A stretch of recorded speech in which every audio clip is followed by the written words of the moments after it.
When having taken their repast, as well of meat as wine, their hearts began to pleasant mirth by leisure to incline, the valiant Percy of the folk and fashions of the land began to be inquisitive.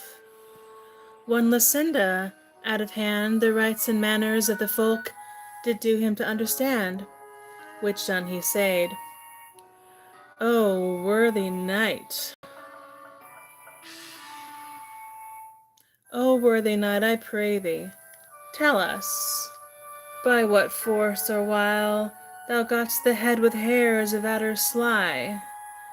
Then Percy told how underneath cold Atlas lay a plain so fenced in on every side with mountains high, that vain were any force to win same. In entrance of the which 2 daughters of King Phorcys dwelled, whose chance and hap was such that one eye served both their turns, whereof by wily sleight and stealth, in putting forth his hand, he did bereave them quite, as they from tone to other were delivering of the same, from whence, by long blind crooked ways, unhandsomely, he came through ghastly groves, by ragged cliffs unto the dreary place whereas the Gorgons dwelt.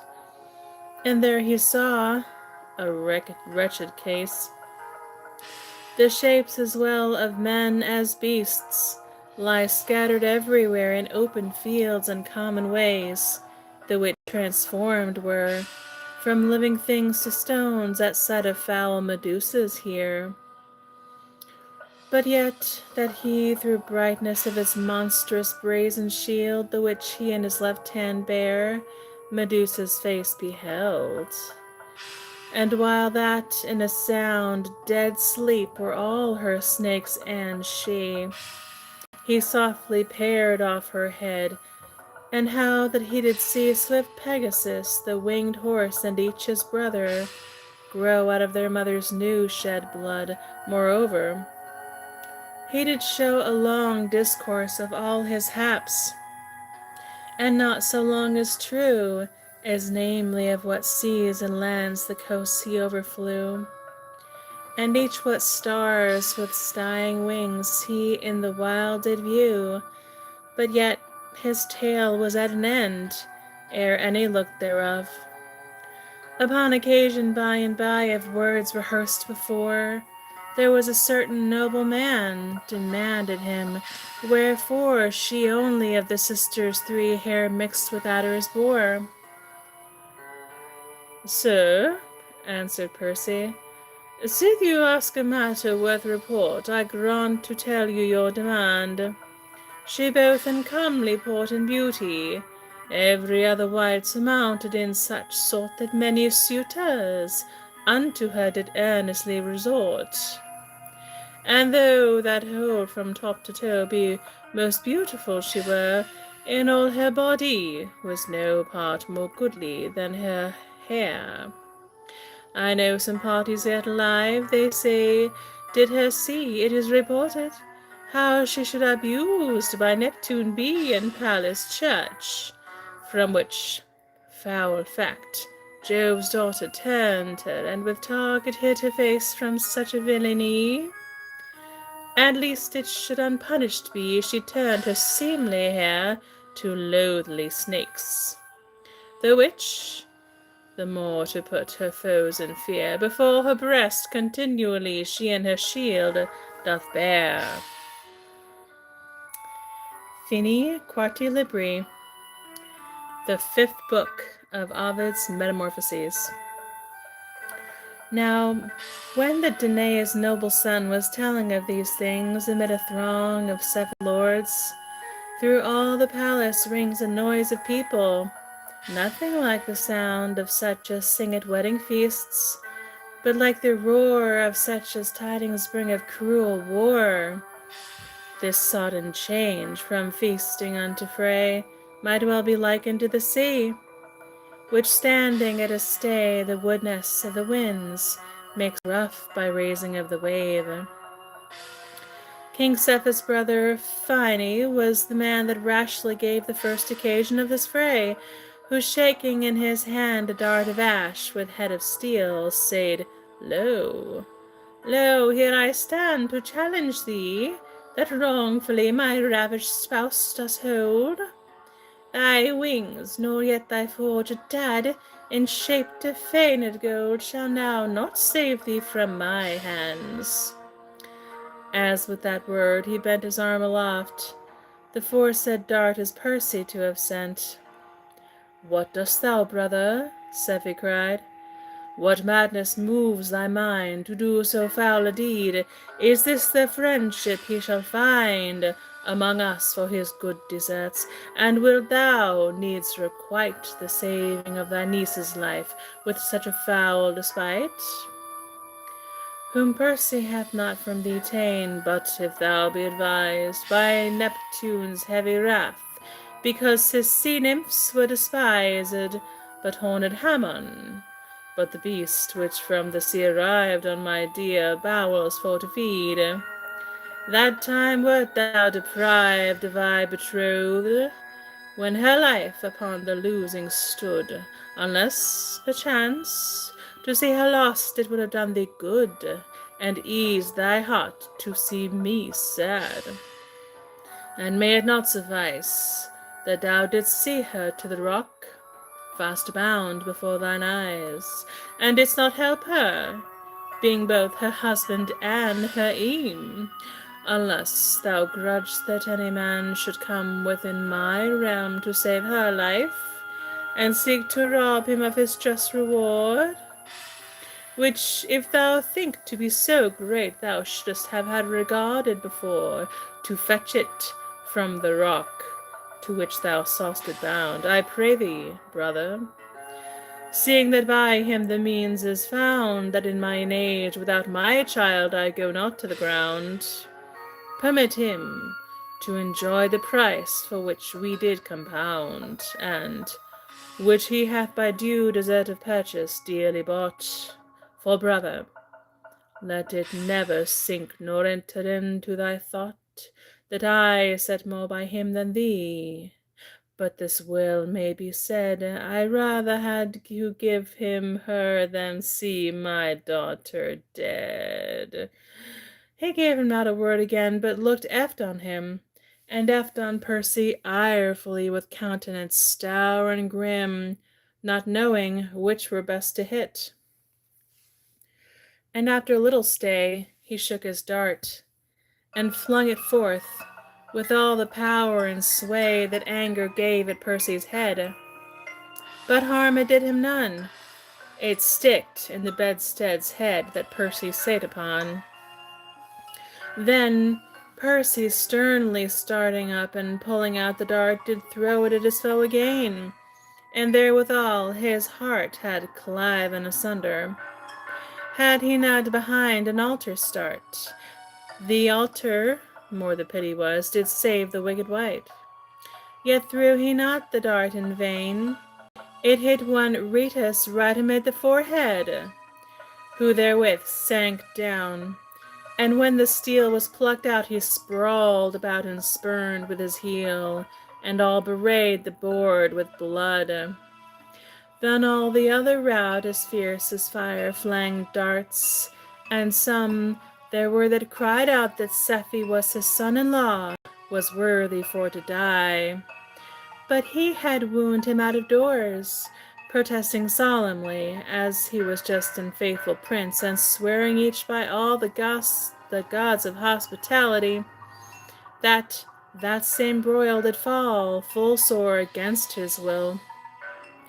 At hand was Worley Palace straight and shadowed, Percy with her shield, and gave him heart in fight.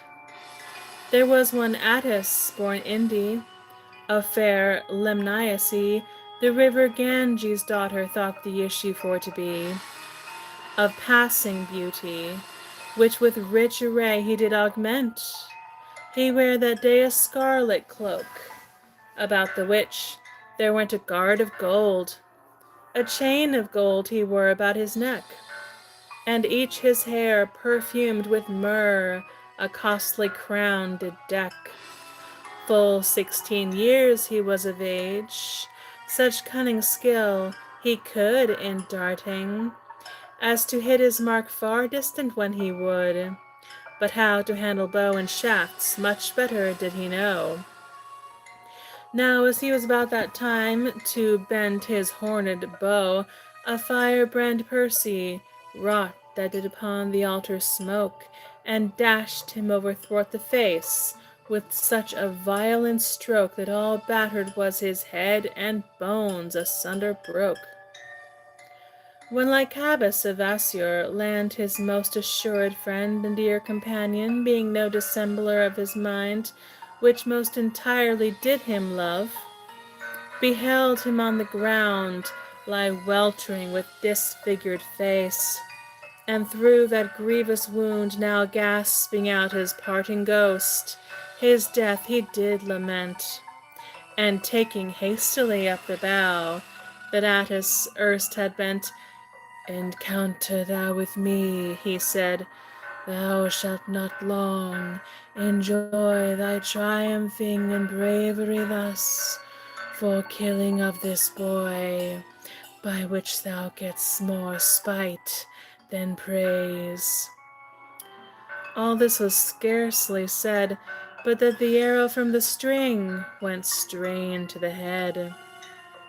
Howbeit Percy, as is happed, so warily did it shun, and that it in his coat-plights hung. Then to him he did run, with harp in his hand, bestained with grim Medusa's blood, and thrust him through the breast therewith. He quothing as he stood, did look about where Attis lay, with dim and dazzling eyes, now waving under endless light, and down by him he lies, and for to comfort him with altogether with him dies. Behold, through greedy haste to fight one Phorbas, Methion's son, a Suevite, and of Libya land one called Amphimedon, by fortune sliding in the blood with which the ground was wet, fell down. And as they would have rose, Perseus Fauchion met with both of them. Amphimedon upon the ribs he smote, and with the like celerity he cut me Phorbas' throat. But unto Erithactor's son, that in his hand did hold a broad brown bile, with his short sword he durst not be too bold to make approach. With both his hands a great and massy cup, embossed with cunning portraiture, aloft he taketh up, and sends it at him. He spews up red blood, and falling down upon his back against the ground, doth knock his dying crown. Then down he Polydemon throws, extract of royal race, and Abaris the Scythian, and Clytus in like case, and Elisa with his unshorn locks, and also Pelagias, and Lycet, old Sperches's son, with divers other more, that on the heaps of corpses slain he treads as he doth go. And at Phine, daring not presume to meet his foe at hand, did cast a dart, which happed to light on Idas, who did stand aloof as neuter, though in vain, not meddling with the fray, who casting back a frowning look at Phine, thus did say, "Sit whether that I will, or no compelled I am perforce to take a part. Have Phine hear him whom thou dost enforce to be thy foe, and with this wound my wrongful wound requite." But as he from his body pulled the dart, with all his might to throw it at his foe again, his limbs so feeble were with loss of blood, that down he fell, and could not after steer. There also lay Odates slain, the chief in all the land, next to King Sephi, put to death by force of Clymen's hand. Protonor was by Hypsy killed, and Lucinda did as much for Hypsy. In the throng there was an ancient man, and such a one as loved righteousness and greatly feared God. Amathion was his name, whom since his years forbode to put on arms, he fights with tongue, inveighing earnestly against that wicked war, the which he banned bitterly. As on the altar he himself with quivering hands did stay. One Chromis tipped of his head cut off straightway, upon the altar fell, and there his tongue, not fully dead, did babble still the banning words, the which it erst had said, and breathed forth his fainting ghost among the burning brands. Then Brode and Hammon brothers, twins, stout champions of their lands, in wrestling peerless, if so be that wrestling could sustain the furious force of slicing swords, were both by Finney slain. And so was Alphat Ceres, priest, that wear upon his crown a stately mitre, fair and white, with tables hanging down. Thou also, Japhet's son, for such affairs as these unmeet, but meet to tune thine instrument with voice, and did he sweet the work of peace, whither they're called, the assembly, to rejoice, and for to set the marriage forth with pleasant singing voice. As with his viol in his hand, he stood a good way off, there cometh to him Pitalis, and says in way of scoff, "Go sing the residue to the ghosts above the Stygian lake," and in the left side of his head his dagger point he strake. He sank down dead with fingers still yet warbling on the string, and so mischance knit up with the woe the song that he did sing. But fierce Lycormas could not bear to see him murdered so without revengement. Up he caught a mighty lever, though, that wanted was to bar the door right side of the house, and therewithal to Petalis he lendeth such a souse, full in the noddle of the neck, that like a snatched ox, straight tumbling down against the ground, his groveling face he knocks. And Pilates, Agaramant attempted to have caught the left door bar, but as thereat with stretched hand he wrought, on Corit, son of Marmarus, did with a javelin strike him through the hand, that to the wood fast nail did it stick.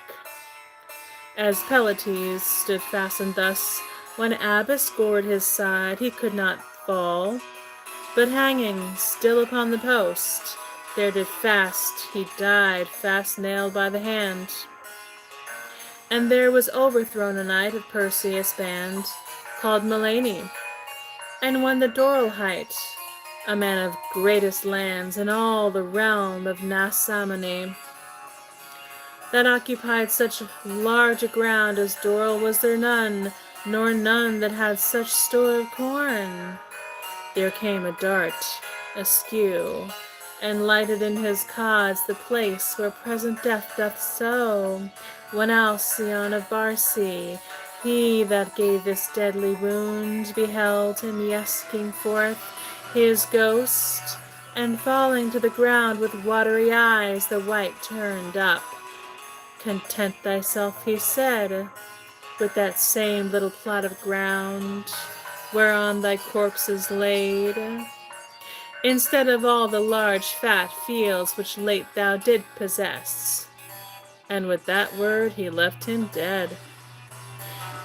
Perseus, to redress this slaughter, and this spiteful taunt, straight snatched out the dart that sticked in the fresh warm wound, and with an angry heart did send it at the thrower's head.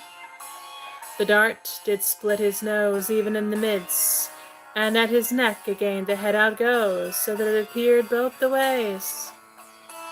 Whiles fortune doth support, and further Percy thus he kills, but yet in sundry sort, two brothers by the mother, to one called Clytie, t'other Dane. For on a dart through both his thighs did Clytie take his bane, and Danis with another dart was stricken in the mouth. There died also Celadon, a gypsy of the south. And so did bastard Astri too, whose mother was a Jew, and sage Ephion, well foreseen in things that should ensue, but utterly beguiled as then by birds that awkwardly flew. King Cephes, harness-bearer, called Thoactes, lost his life, and Agard, whom from murdering laid his father with a knife the world spake shame of. Natheless much more remained behind than was dispatched of offhand, for all were full in mind to murder one. The wicked throng had sworn to spend their blood against their right, and such a man as had deserved good. At the other side, although in vain, of mere affection, stood the father and the mother-in-law, and each the heavy bride, who filled with their piteous plaint the court on every side. But now the clattering of the swords and harness at that tide, with grievous groans and sighs, of such as wounded were or died, did raise up such a cruel roar, that nothing could be heard. For fierce Bellona so renewed the battle afterward, that of all the house did swim in blood. Duke Phine with a rout of more than 1,000 men, environed round about the valiant Percy all alone. The darts of Phineas' band came thicker than the winter's hail doth fall upon the land.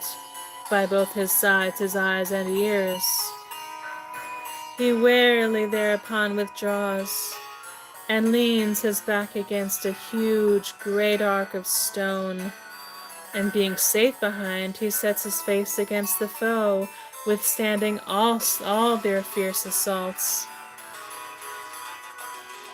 There did assail him, though, upon the left side Mulpheus, the prince of Choani, and on the right Ethamon, borne hard by an Araby, like as the tiger, when he hears the lowing out of neat and sundry meaties, enforced sore through abstinence from meat, would fain be doing with them both, and cannot tell at which were best to give adventure first. So Percy, who did itch to be at host with both of them, and doubtful whether side to turn him on, the right or left, upon advantage, spied, did wound me Mulphy on the leg, and from him quite him drave.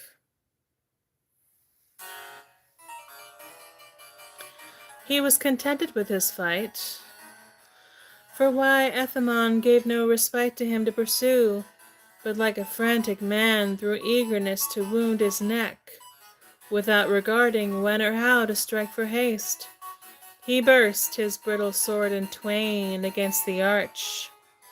The point thereof, rebounding back again, did hit himself upon the throat. Howbeit that same wound was insufficient for to send Ethamon to the ground. He trembled, holding up his hands for mercy, but in vain. For Percy thrust him through the heart with Hermes' hooked skein. But when he saw that valiantness no longer could avail, by reason of the multitude that did him still assail, "Sith you yourselves me force to call mine enemy to mine aid, I will do so. If any friend of mine be here," he said, "sirs, turn your faces all away." And therewithal he drew out Gorgon's head. One Thessalus straight raging to him flew, and said, "Go seek some other man, whom thou mayest make abashed with these thy foolish juggling toys." And as he would have dashed his javelin in him with that word, to kill him out of hand, with gesture throwing forth his dart, all marble did he stand. His sword through Lyncid's noble heart had Amphix thought to shove. His hand was stone, and neither one nor other way could move. But Nile, who did vaunt himself to be the river's son, that through the bounds of Egypt land and channel 7 doth run, and in his shield had graven silver, part of gold. The said 7 channels of the Nile said, Percy, here behold from whence we fetch our pedigree. It may rejoice thy heart to die of such a noble hand as mine. The latter part of these words could scarce be heard. The dint thereof was drowned. Ye would have thought him speaking still with open mouth, but sound did none forth pass. There was for speech no passage to be found. Rebuking them, cries Eryx, Sirs, it is not Gorgon's face, it is your own faint hearts that make you stony in this case. Come, let us on this fellow run unto the ground him bear that fights by witchcraft, as with that his feet forth stepping were. They stack still fastened to the floor. He could not move aside. An armed image of stone he speechless did abide. All these were justly punished. But when there was a knight of Perseus' band, in whose defence as Acant stood to fight, he waxed overgrown with stone at ugly Gorgon's sight, whom still as yet Astyages, supposing for to live, did with a long sharp arming a sword a washing blow him give. The sword did clink against the stone, and out of the sparkles drive, while all amazed Astyages stood wondering at the thing. The self-same nature on himself the Gorgon's head did bring, and in his visage, which was stone, a countenance did remain of wondering still. A weary work it were to tell you plain the names of all the common sort. 200 from that fray did scape unslain, but none of them did go alive away. The whole 200 every one at sight of Gorgon's hair were turned into sockets of stone. Then at the length for fear did Finney of his wrongful war forethink himself full sore, but now, alas, what remedy? He saw there stand before his face his men like images in sundry shapes all stone. He knew them well, and by their names did call them every one, desiring them to succor him, and trusting not his sight. He feels the bodies that were next, and all were marble quite. He turns himself from Percy ward, and humbly as he stands he wries his arms behind his back, and holding up his hands, "O noble Percy, thou hast got the upper hand," he said. "Put up that monstrous shield of thine, put up that Gorgon's head, that into stones transformeth men, put up by thee desire, not hatred, nor because to reign as king I did aspire, have moved me to make this fray, the only force of love, in seeking my betrothed spouse did here unto me move. The better title seemed thine because of thy desert, and mine by former promise made. It irks me at the heart, and that I did not give the place. None other thing I crave, O worthy knight, but that thou grant this life of mine to save. Let all things else beside be thine." As thus he humbly spake, not daring look at him to whom he did entreaties make. "The thing," quoth Percy, "which to grant both I can find in heart, and is no little courtesy to show without desert upon a coward. I will grant, O fearful Duke, to thee, set fear aside. Thou shalt not hurt with any weapon be. I will moreover so provide as that thou shalt remain an everlasting monument of this day's toil and pain. The palace of my father-in-law shall henceforth be thy shrine, where thou shalt stand continually before my spouse's eyen. that of her husband, having aye the image in her sight, she may from time to time receive some comfort and delight. He had no sooner said these words, but that he turned his shield with Gorgon's head to that same part where Finny with a mild and fearful countenance set his face. Then also, as he wried his eyes away, his neck waxed stiff, his tears to stone were dried.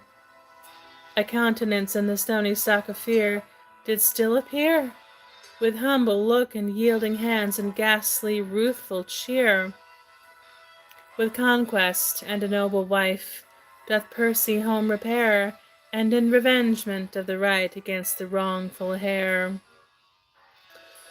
As in his grandsire's just defence, he falls in hand with Preet, who like no brother but a foe, did late before defeat King Acrisi of his towns by war, and of his royal seat. But neither could his men of war, nor fortress won by wrong, defend him from the griesly look of grim Medusa long.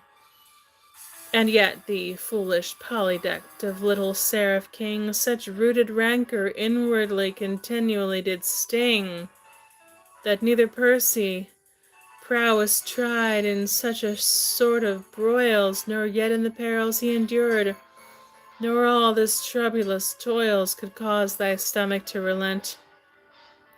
Within thy stony breast works such a kind of festered hate as cannot be repressed. Thy wrongful malice hath none end. Moreover, thou of spite repining at his worthy praise, his doings dost backbite, upholding that Medusa's death was but a forged lie. So long till Percy, for to show the truth apparently, desiring such as it were his friends to turn away their eye, drew out Medusa's ugly head. At sight whereof anon the hateful Tyrian polydect was turned into a stone.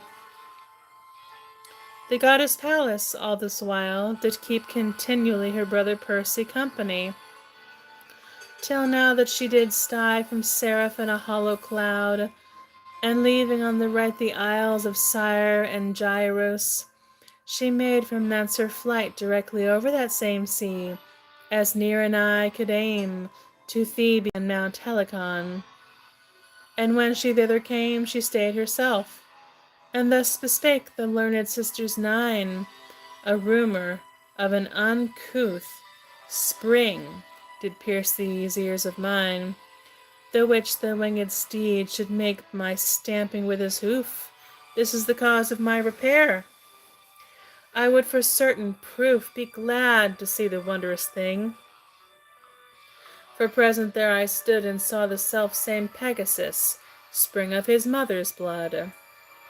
Dame Uranie did entertain and answer Pallas thus: What cause soever moves your grace to come and visit us, most heartedly you welcome are, and certain is the fame of this our spring, that Pegasus was causer of the same. And with that word she led her forth to see the sacred spring, who musing greatly with herself at strangeness of the thing, surveyed the woods and groves about of ancient stately port. And when she saw the bowers to which the muses did resort, and pleasant fields beglad with herbs of sundry hue and sort, she said that for her their study's sake they were in a happy case, and also that to serve their turn they had so trim a place. Then one of them replied thus: O noble lady, who, but that your virtue greater works than these are, calls you to, should else have many of this troop, your saying is full true. To this our trade of life and place is commendation due, and sure we have a lucky lot. And if the world were such that all things made us maids afraid, and if the world were such as that we might in safety live, but lewdness reigns so much that all things make us maids afraid, Methinks I yet do see the wicked Tyrian Pyrrhon still. My heart is yet scarce free from that same fear with which it happed us lighted for to be. This cruel Pyrrhon was of Thrace, and with his men of war the land of Phocis had subdued. And from this place not far within the city Daulis reigned by force of wrongful hand. And as we were going, in our way he met us courteously, and by the name of goddesses saluting reverently said, O ye dames of Meone, for why he knew us well, I pray you stay and take my house until this storm, there fell that time a tempest and a shower, be past. The gods aloft have entered smaller sheds than mine, full many a time and oft. The rainy weather and his words so moved us, that we to go into an outer house of his did all agree. As soon as that the shower was past, and heaven was voided clear, of all the clouds which late before did everywhere appear, until that Boreas had subdued the rainy southern wind, we would have by and by been gone. He shut the doors in mind to ravish us, but we, with wings, escaped from his hands. He purposing to follow us upon a turret stands, and saith, he needs will after us the same way we did fly.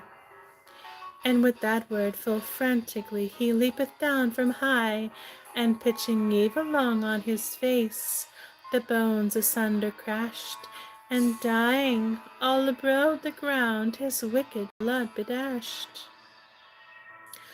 Now as the muse was telling this, they heard a noise of wings, and from the leafy boughs aloft a sound of greeting rings. Minerva, looking up thereat, demanded whence the sound of tongues that so distinctly spake did come so plain and round. She thought some woman or some man had greeted her, that stounce it was a flight of birds. 9 pies, bewailing their mischance, and counterfeiting everything from bough to bough to dance. As Pallas wondered at this sight, the muse spake thus in sum, these also being laid ago in challenge overcome, made one kind more of birds than was of ancient time beforn. In Macedony there were about the city Pelaborn of Piraeus, a great rich chief and Eup, who by aid of strong Lucina, travelling 9 times was laid of daughters in her child bed safe. This fond and foolish rout of Dulce's sisters, taking pride in waxing very stout, because they were in number 9, came flocking all together through all the towns of Thessaly and all Achaia hither. And us with these or such like words to come back did provoke. Cease off, ye Thespian goddesses, to mock the simple folk with fondness of your melody. And if ye think indeed ye can do aught, contend with us, and see how you shall speed. I warrant you ye pass us not in cunning nor in voice. Yet here are ye, here are 9, ye are here 9, and so are we. We put you the choice. The either we will vanquish you, and set you quite beside your fountain made by Pegasus, which is your chiefest pride, and Argonippa too, or else confound you us, and we of all the woods of Macedony will dispossessed be, as far as snowy Peony, and let the nymphs be judges. Now, in good sooth, it was a shame to cope with such drudges, but no more shame it was to yield. The chosen nymphs did swear by sticks, and sate them down on seeds of stone that growed there. Then straight without commission or election of the rest, the foremost of them pressing forth undecently, professed the challenge to perform, and song the battles of the gods. She gave the giants all the praise, the honor, and the odds, abasing sore the worthy deeds of all the gods. She tells how Typhon, issuing from the earth and from the deepest hells, made all the gods above afraid, so greatly that they fled, and never stayed till Egypt land and Nile, whose stream is shed in channels 7, received them forewearied altogether, and how the hell-hound Typhon did pursue them also thither, by means whereof the gods each one were fain themselves to hide in forged shapes. She said that Jove, the prince of gods, was wried in shape of ram, which is the cause that of this present tide, Jove's image, which the Libyan folk by name of Hammon serve, is made with crooked, whelked horns that inward still do turve, that Phoebus in a raven lurked, and Bacchus in a geat, and Phoebus' sister in a cat, and Juno in a neat, and Venus in the shape of fish, and how that last of all, Mercurius hid him in a bird which ibis men do call. This was the sum of all the tale, which she with rolling tongue and yelling throat ball to her harp before us rudely sung. Thank you for letting me read to you tonight. Please check the description for where to buy my art and my channel page for where to send me a one-time donation. And please check out my movie, Salome's Last Prance. It's my most recent video upload. It's a full audiovisual presentation of Oscar Wilde's band play Salome's Last Prance, my most recent video upload. Go check it out because I'm signing off for tonight, and I'll see you tomorrow.